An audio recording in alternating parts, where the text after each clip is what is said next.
Welcome to the Natural Super Kids podcast, where you will discover practical strategies to inspire you to boost the health and nutrition of your kids. I'm Jessica Donovan, a qualified naturopath specialising in kids' health, and I want to make it as easy as possible for you to raise healthy and happy kids. Let's get into it.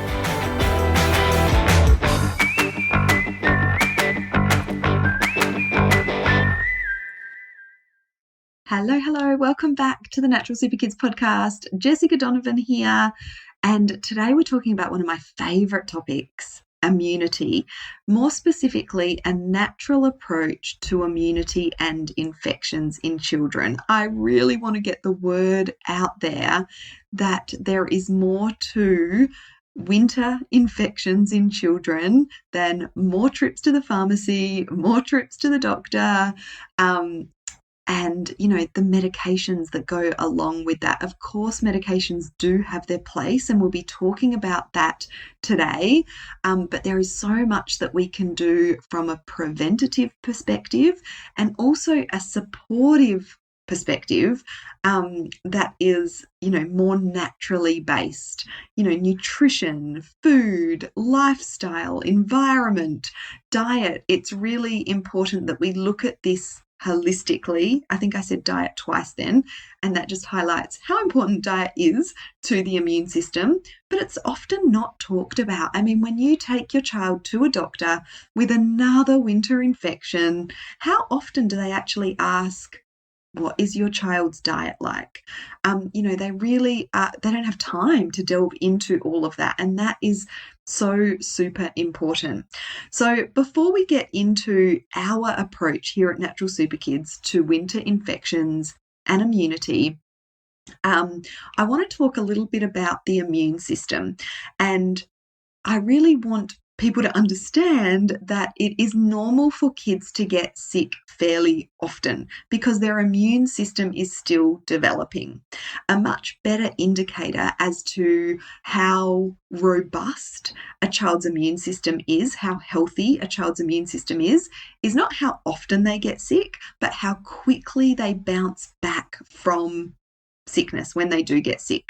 And a child with a healthy immune system will bounce back fairly fast. But let me explain the basics of immunity to you so that you can get a real grasp as to why kids do get sick fairly often. So there are two main branches of the immune system. Of course, I do want to say the immune system is very complex, and this is being put, this is really simplifying things. But basically we have two sort of branches to the immune system, the innate immune system and the adaptive immune system. So the innate immune system, it's a basic and general form of immunity. It's one of the first lines of defense against invading microbes, germs, even injuries. And the cells that are part of the innate immune system attack anything that is unfamiliar in the body. And our kids rely mostly on this form of immunity, especially when they're young, because the other branch, which I'll talk about in a moment, is still immature. So much of the innate immune system is inherited. We pass it on as mothers to our babies, but it does strengthen as children age. So we know that babies, newborns are so susceptible and vulnerable to infections because they're brand new in the world. They literally have no adaptive immune system, which is what we're going to talk about in a moment. And even their innate immune system is immature. So that develops as they get older. So the other branch of the immune system is the adaptive immune system. This is also known as acquired immunity. It's the immunity that we acquire over time. So the cells of the adaptive immune system are second responders. They take a little longer to kick in, but their effects are more specific to the invading germ. So they're not a generalist like the innate immune system is. They are more specific. They take longer to kick in. They're more specific to the actual germ or microbe that is causing the infection.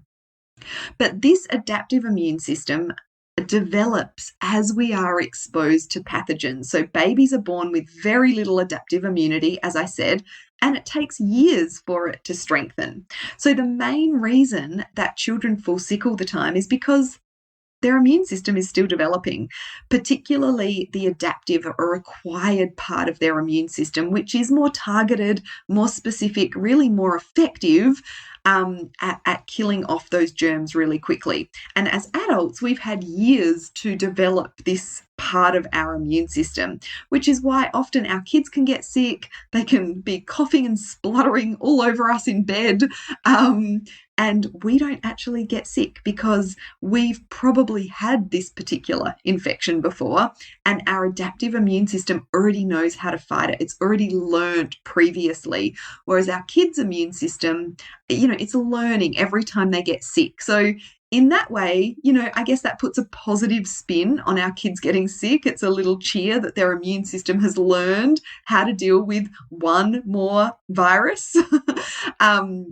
And so, we expect our kids to get sick relatively often, but we want them to be bouncing back quickly. And of course, the other factor here is hygiene. Kids don't tend to have the same hygiene practices and principles as we do as adults, or even as older kids. You walk into kindy and kids are wiping snot everywhere and that sort of thing. So of course that means that germs are spread around more rapidly.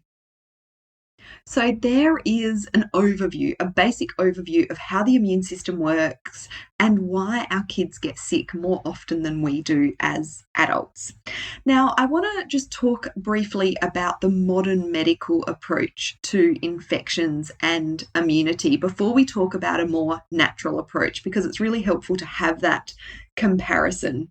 So when we're looking at the modern medical approach to infections and immunity, it's all about treating the infection, while it's there. There's generally not a lot talked about in terms of, preventing infections. Of course, the basic things like hygiene and that sort of thing.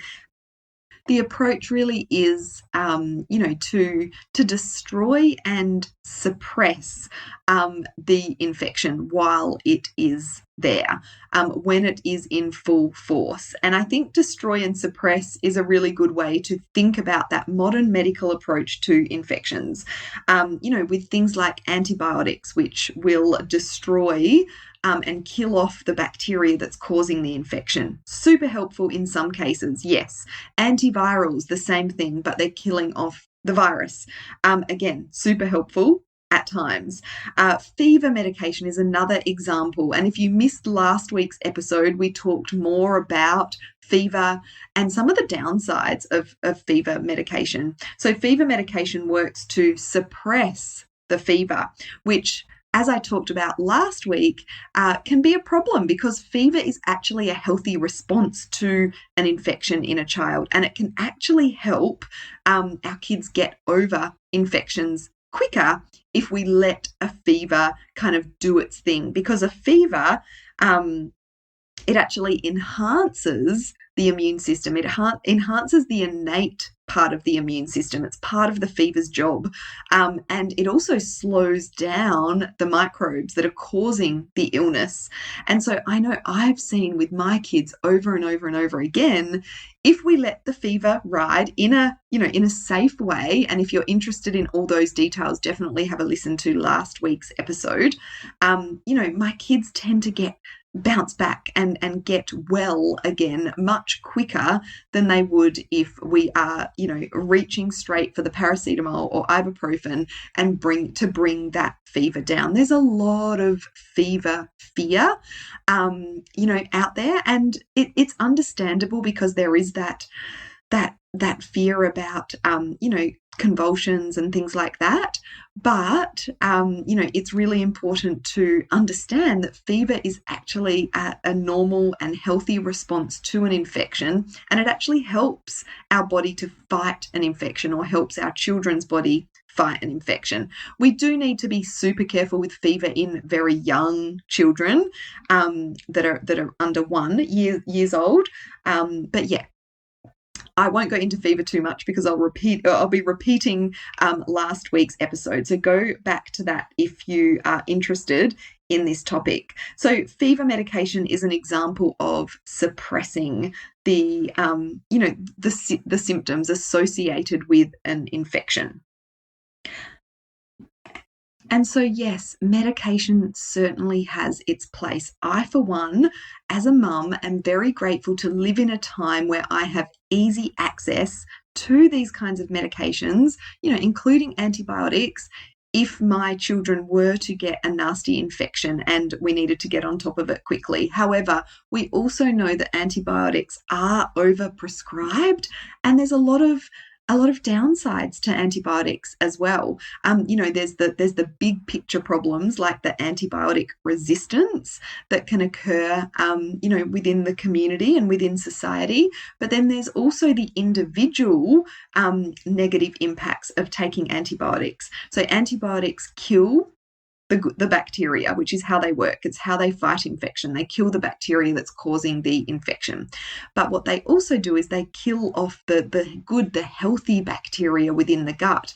And that microbiome that healthy bacteria is a part of is really important for our overall immune function. So I see this time and time again with the kids that we work with here at Natural Super Kids, these kids that are on this antibiotic cycle where they take antibiotics, it works, they get better, but it's depleting that good bacteria, which leads to a depletion in their immune system. So then they get sick again, so they end up on more antibiotics. And the way that we get kids off of this antibiotic cycle is to support their immune system rather than destroy the bacteria, the bug that is causing the infection. And of course, there are some instances where we do want to use antibiotics, and you always want to be getting, medical advice on that. But just another way, to think about that antibiotic kind of use in children. So when it comes to a more natural approach to immunity and infections, we are looking at supporting the bodily systems to do their thing. So, this really is wound up in naturopathic principles where we're supporting the body, to do what it needs to do. And this does require trust. We need to trust that the body knows what to do when it gets an infection. And of course, there are times when the body needs help, whether that be from more naturally based medicines, nutrients, herbs, homeopathics, those sorts of things, or whether it is through, medicines like antibiotics or anti-fever medication. But ultimately, we are wanting to support the body systems, the cells, the organs that make up the immune system, but also looking at the immune system and the person as a whole. So looking at the person holistically and looking at the gut and how that is impacting the immune system, looking at things like stress levels and how they impact the immune system, looking at what a person is eating and how that is impacting the immune system, either positively or negatively, looking at the way a person lives, their lifestyle habits, and whether they are supporting, healthy immunity or taking away from healthy immunity. So we're looking at supporting the body systems to do their job and trusting that they know what to do with an infection. And this includes powering the immune system, supporting the immune system, boosting the immune system. We need to remember that our immune system is powered by nutrients.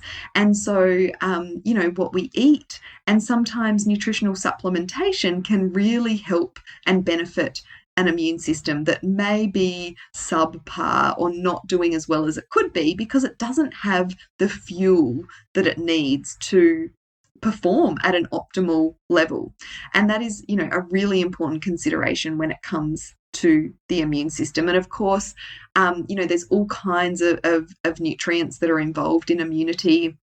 Things like vitamin C are really well known. Zinc is really important. Iron is another important mineral. And then there's lesser known kind of immune nutrients such as selenium that are really important. So it's not just taking one particular nutritional supplement to look at boosting immunity. It's looking at the whole picture, and that's what we are all about here at Natural Super Kids. And of course, as I said, we want to be supporting the gut. The amount of times that I see kids that are getting sick all the time, infection after infection after infection, they literally haven't caught a breath from the last infection and then they're sick again. More often than not, there are some gut imbalances going on that are contributing to that immune system not being as strong as it can be. But yeah, ultimately, we're looking at supporting the system to do its thing and to work as efficiently as it can. And it's also really important that we have an awareness of the impact that our modern diet and our modern lifestyle have on not just our immune system, but our overall health and our kids' overall health. And, one of the things that we love to do here at Natural Super Kids is to support parents to navigate these hurdles and challenges that we have in our modern world, but in a really healthy and balanced way. So, for example, we know that a diet high in sugar is not good for our kids' immune system. Sugar actually depletes immune function. And so if our kids are eating, a sugary breakfast cereal for breakfast, and then they're eating sugary snacks throughout the day, and more sugar even within their main meals, unfortunately, different forms of sugar are creeping into even savory foods now, then that is going to be impacting how well their immune system can fight off an infection when they become when they come in contact with a microbe. And so we really it's really important to have an awareness of the impact of things like sugar and a diet that is nutrient depleted, which so many kids have, and also lifestyle habits. We know kids are spending so much more time inside these days, and we know that is not great for their immune system. They're lacking that exposure to vitamin D from the sunshine. They're lacking that exposure to microbes from an outdoor environment that is impacting how their immune system develops, and also how their gut microbiome develops over time as well. And then there are different toxins and chemicals that our kids are exposed to, within our home environment, within the wider environment, that can be having a detrimental effect on their immune system as well. So this awareness of the impact of our modern diet and lifestyle has on our children's immune system is really important. But, supporting you to navigate that in a healthy and balanced way is one of our big loves here at Natural Super Kids, because, we are realistic. We know that, people, we do live in the modern world. There are these challenges and hurdles that we have on our health because of that. But it's also really important not to get, really stressed and obsessed with these things, because that has a negative effect on our immune system. So we really want to tackle that in a balanced way. How can we start to reduce the amount of sugar that our kids are eating? Maybe we can move from a sugary boxed breakfast cereal to a porridge, for example. Just simple shifts like that, and making changes one step at a time, is really important when we are helping clients or members, or even our wider community, our podcast listeners, people that follow us on Instagram, to help them to navigate that by changing things one step at a time, not sort of feeling overwhelmed by all of the things that we're doing wrong and that we need to change, and then not doing anything, because that's what overwhelm leads to. It leads to us freezing. It leads to us feeling like this is too hard. So how can we make, small changes along the way that will really help to support our kids' immune system now and our kids' immune system development well into the future in a positive way? And so if you're listening to this episode in real time, I'm going to go into the details of this and some really practical ways that you can start to make some changes, some healthy changes to your family's diet, environment, lifestyle in my upcoming free masterclass, 3 simple ways to boost your kids' immunity to avoid the winter infections and illnesses. So make sure you're signed up for that. I will make sure that there's a link in the show notes for that. If you're listening to this at a later date, you may have missed that immune system masterclass. But we do have loads of immunity resources, podcasts, and blogs on our website that you can go and check out. But really, I hope this episode has helped you see immunity and infections in a bit of a different light, and I hope it's helped you to get a grasp on the difference between the modern medical approach to infections and immunity in children particularly, and a more natural approach that we take here at Natural Super Kids to immunity and infections. Thank you so much for listening, and I'll be back in your ears next week.